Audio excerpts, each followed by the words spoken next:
going to make 5%. If there's a hiccup in the market, that 5% will go away that fast. I'm telling you, in 1 month, you could go from a positive cash flow to a negative cash flow. That's why I won't let anybody invest in this deal. Now, I just did a deal that I put $7 million in, and I'm going to sell probably $5 million of that, maybe $4 million, I don't know, whatever. I own the deal. If nobody buys any of it, if nobody invests, none of you accredited investors, you want to explain accredited, Ryan?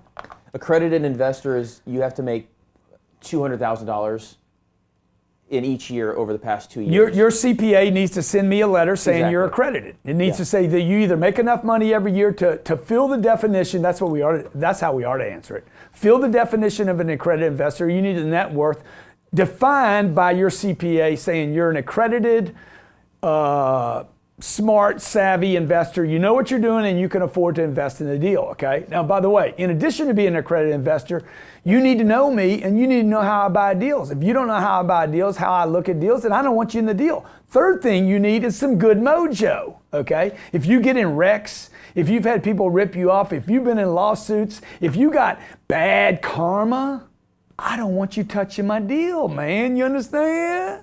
I won't even show you a deal that could result in a phone call to me. Hey, Grant, where's my check this month? That's why I won't let you in this deal. Okay? This deal, I'm going to put $9 million down. This deal is going to make me $450,000 a year. It's going to make me that from day one on $9 million. Now, if this was my first deal, there's no way I would put $9 million in this. It's my first deal.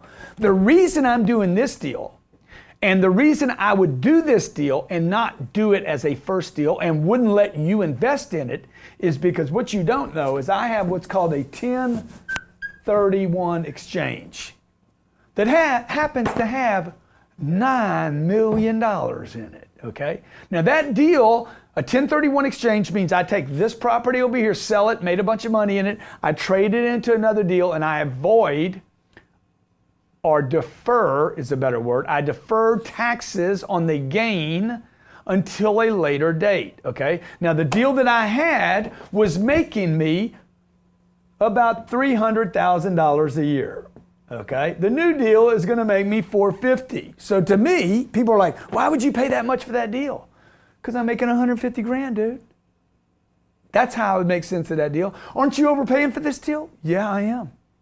That's how all markets go up. All markets go up because people start overpaying for deals. Mm-hmm. The last home that I owned in Los Angeles, I overpaid for it. Guess what? Lionel Richie overpaid for it. Guess what? The guy before him overpaid for it. And the guy before him overpaid for it. And guess what? When I sold it, what happened? They overpaid for it. Oh, by the way, it was the Waltons that bought the house. Sam Walton's daughter bought the house. She don't care. And guess what? It just kept going up in value, okay? What's my point about that? Risk versus cash flow, not just cap rate, not just per unit price, not just what's the loan like. You need to become a professional at this.